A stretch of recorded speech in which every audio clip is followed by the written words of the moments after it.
E aí rapaziada, como é que vocês estão? Bom, hoje eu vim aqui gravar mais um vídeo. Bem-vindo ao canal Inconfidente Libertário, esqueci de falar. Bom, hoje eu vim gravar um vídeo de um assunto muito importante.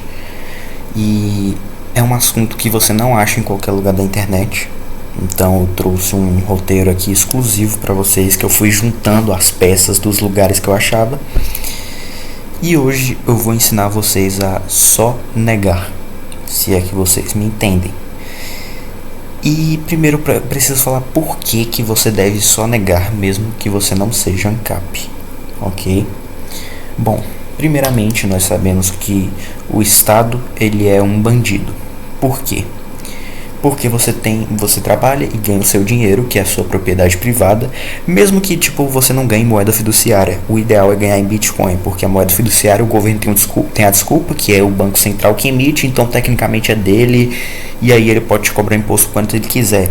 Mas mesmo se você receber em Bitcoin, ele vai te cobrar imposto, tá? Então não tem essa. Quando você trabalha, o dinheiro é seu, é propriedade sua, propriedade privada sua. Só que você tem que pagar para o governo, uma coisa que talvez você nem vai utilizar. E mesmo, você querendo ajudar, pode ser que você não queira. E o governo ele te obriga a pagar, que é o imposto, que é um roubo. É um roubo, isso se chama roubo. Quando alguém te ameaça e manda você passar o dinheiro, isso é roubo. Mas por que quando o governo te ameaça de você, se você não pagar imposto, não é roubo, né? No crime de sonegação, só negação é a mesma coisa de uma vítima fugir de um bandido. É literalmente isso. O bandido assalta a vítima foge, e a vítima, que é a criminosa.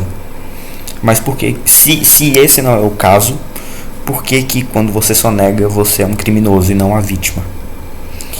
Bom, porque o governo ele só busca o próprio lucro. E adivinha quem criou essa lei?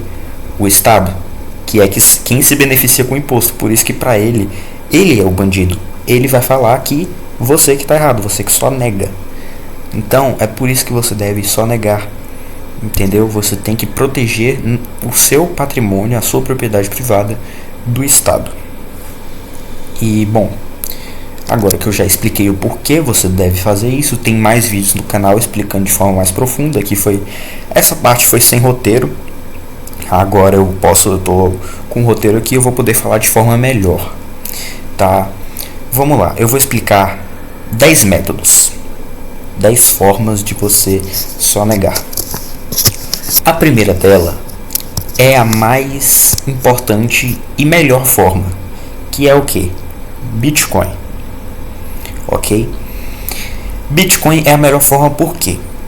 Porque você não vai ter o seu dinheiro em uma moeda fiduciária que o governo ele tem acesso e pode ser inflacionado e perder o valor, então não faz nenhum sentido. Porém eu vou ensinar outros métodos, calma. Bitcoin é o melhor sem dúvidas. Vou ensinar. Eu queria começar falando que o melhor jeito de sonegar é com Bitcoin, né? É tendo autocustódia em Bitcoins. Se você vê um vídeo antigo do Daniel Fraga, aquele vídeo lá, como não pagar CPMF, ele vai falar que você deve comprar Bitcoin de uma corretora. Aí ele fala que ele compra da Foxbit. E para fazer compras do dia a dia você usa um cartão pré-pago. Hoje em dia isso não funciona mais. Por quê? Porque o governo ele já regulamenta as corretoras e os cartões pré-pagos que aceitam Bitcoin. Então não tem como você utilizar mais esse método. Em 2015 talvez faria sentido. Talvez o governo não era regularizando, não estava regularizando isso ainda. Hoje em dia não tem como mais. Então, você vai ter que fazer o quê? Você vai ter que ter autocustódia em Bitcoins, ou seja, você ter a sua própria carteira, a sua própria seed, e você comprar e receber via peer-to-peer, que é comprar e receber informalmente de uma pessoa, né? Você cria uma carteira onde só você tem a seed e começa a movimentar dinheiro apenas em Bitcoin, tá? Você não manda para a corretora, você não manda para algo regulamentado. Você apenas movimenta da sua carteira e recebe da sua carteira. Quem não tem sua seed não tem seus bitcoins. Então é impossível da Receita te tributar enquanto seu dinheiro estiver em Bitcoin com autocustódia. Ok? Agora, para fazer compras do dia a dia fica mais complicado. Existe até uma cidade do Brasil, no Rio Grande do Sul, chamada Rolante, que é a cidade mais bitcoinizada do mundo. Lá você compra em supermercado com Bitcoin, você pode até receber em Bitcoin, sei lá, você procura um trabalho lá enrolante, deve receber em Bitcoin também. Então lá seria até mais fácil para fazer isso, mas pessoas que moram em outros lugares do Brasil, a gente sabe que muita gente nem sabe o que é Bitcoin, por isso que muita gente ainda não aceita, né? O ideal seria você fazer as transações direto via P2P, só que muita gente nem sabe o que é Bitcoin. Então, o que você pode fazer? Uma alternativa, né? Você pode comprar gift cards com seus bitcoins. Tem como comprar gift cards de supermercado e várias outras coisas para você fazer compras no dia a dia usando seus bitcoins em autocustódia e sem dar um centavo para o Estado. Tem gift cards de vários supermercados, deve ter gift card de outras coisas também.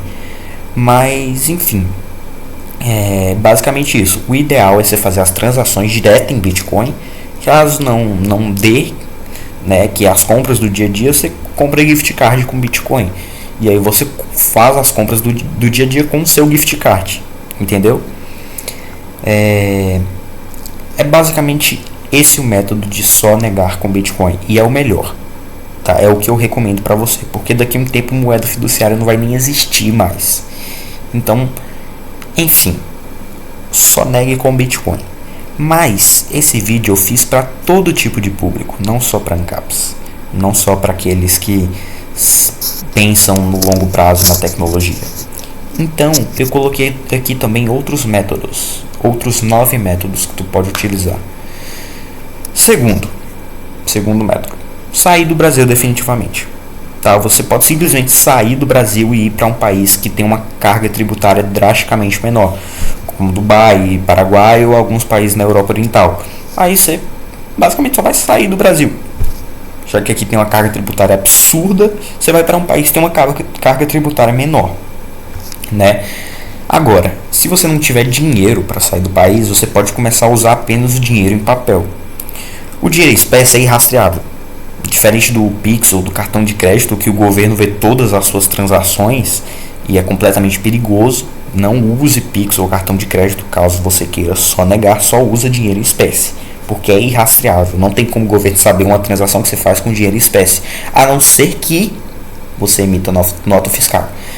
Aí você apenas ganha e usa dinheiro em espécie. Não emita notas fiscais, tá?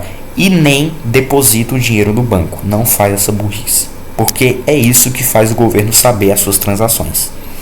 E aí, quando você for declarar para a Receita, né, você declara menos do que você ganhou. Assim você não vai precisar pagar impostos, porque, como vocês sabem, a carga tributária no Brasil é progressiva. Quanto menos você ganha, menos você paga. Então, sei lá, você ganhou 40 mil nesse mês, você declara que ganhou 5, 10. Agora, toma cuidado para não comprar bens de muito valor, como imóveis ou carros que já vêm com impostos embutidos e são obrigados a emitir nota. A não ser que você compre no mercado negro, né, que é o ideal. Mas enfim, caso não dê, caso você compre um imóvel, um carro ou qualquer bem que é obrigado a emitir nota e tem imposto embutido, tome muito cuidado.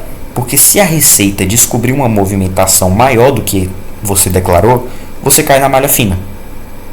Basicamente, você declara que ganhou 5 mil nesse mês. Aí você vai lá e compra uma Ferrari. A Receita vai falar, mano, como assim?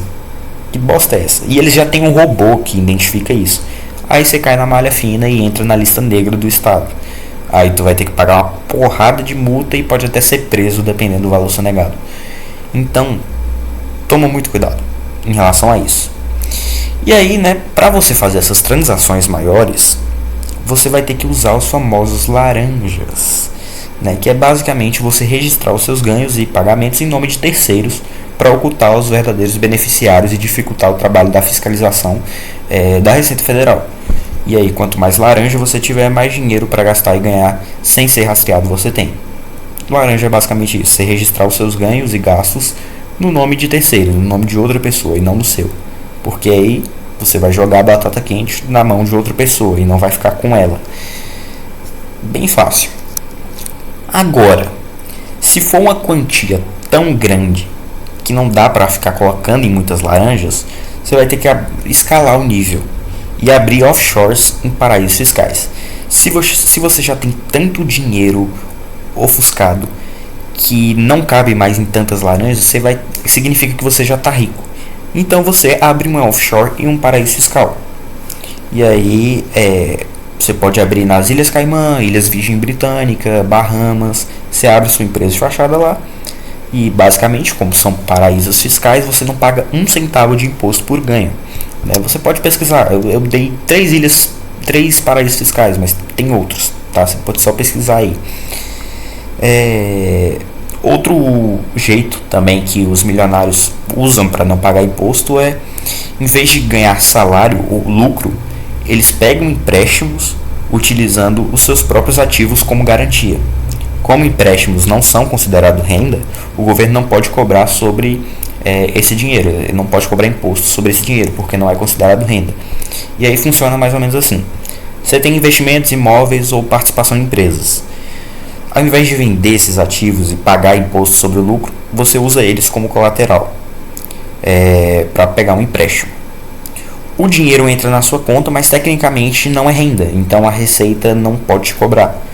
A dívida eles refinanciam ou quitam esses empréstimos com novos empréstimos, fazendo assim um ciclo infinito disso, sem pagar um centavo de imposto de renda.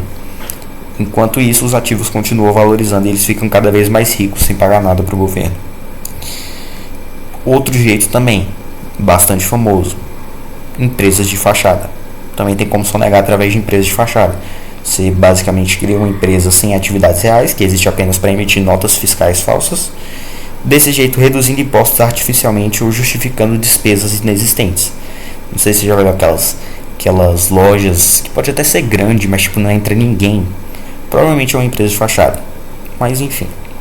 Tem como também fazer um desvio de recursos, onde o dinheiro é destinado a determinada atividade, como doações, por exemplo, é redirecionado para contas pessoais ou de empresas vinculadas, e esses desvios vão ser mascarados como doações legítimas, né? Não tem como cobrar imposto sobre doação. Então é basicamente um desvio de recursos. Outro método é a falsificação de documentos, obviamente, que envolve a manipulação de registros contábeis para esconder o destino do dinheiro, mas bem arcaico. E outro método também que os milionários fazem, por exemplo, é comprar bens super caros, colocar a leilão em um Freeport e doar depois. Por exemplo, vou dar um exemplo. Vamos dizer que a Receita manda uma taxa de 50 milhões. O milionário vai lá e compra um bem de 50 milhões de dólares e coloca esse bem em um Freeport. O que é um Freeport? Freeport é uma zona econômica especial dentro de um país onde mercadorias podem ser armazenadas, compradas, vendidas ou transformadas com pouco ou nenhuma cobrança de impostos e tarifas enquanto permanecem ali. E aí, depois de você guardar esse bem no Freeport, ele pode colocar esse bem para leilão e subir o preço dele em média até 40%, que é a média que tu pode subir o preço em um leilão. Então, se ele pagou 50 milhões nesse bem, agora esse bem vai valer mais ou menos 80 milhões. Mas ele não vai vender esse bem, porque se ele vender, ele vai ter que pagar imposto. Ele vai fazer uma doação desse bem por 80 milhões, né, porque agora vale 80 milhões, e assim a Receita Federal vai dar um desconto por essa doação que ele fez, o que significa que ele não vai mais precisar pagar a taxa que eles enviaram no início. É outro jeito também que os milionários fazem para só negar. E é basicamente isso. Expliquei o porquê você deve fazer isso e os métodos. Tá? Se vocês souberem mais métodos, deixa nos comentários, ok? Bom, a dica que eu dou é: proteja seu patrimônio do Estado. Tá? Coloque em Bitcoin. Aprenda a ter autocustódia. Tem um vídeo, o último vídeo que eu postei é como ter autocustódia sobre Bitcoins e comprar de forma anônima. Aprenda, porque desse jeito a Receita Federal não consegue pegar porque não tem sua seed. E aí você só faz transações anônimas com seu Bitcoin em autocustódia. E aí você não paga nada de imposto porque não tem nem como a Receita te tributar. É uma coisa anônima. Seus Bitcoins na sua carteira é anônimo. Só tem os seus Bitcoins se tem a sua seed, a sua chave. Então é o melhor jeito, mas tem esses outros métodos aí de milionários e métodos comuns que as pessoas usam no dia a dia que também funcionam. Então é isso. Se pergunte: se uma vítima fugir de um ladrão, ela é uma criminosa? Não. Se um cara sonegar imposto, ele é um criminoso? Por que a vítima que fugiu do ladrão não é uma criminosa, mas o cara que sonega imposto é criminoso? Se pergunte, quem é a vítima do crime de sonegação? Qual propriedade foi ferida? Propriedade pública? Cofres públicos, que é o bolso do ladrão? Mais um crime sem vítima, como dizia o Daniel Fraga. Então é isso. Espero que vocês tenham gostado. Espero que você apliquem a dica do Bitcoin, ok? E caso esse vídeo seja derrubado no YouTube, tem como ver na Odyssey, que eu também postei lá. Então é isso e valeu.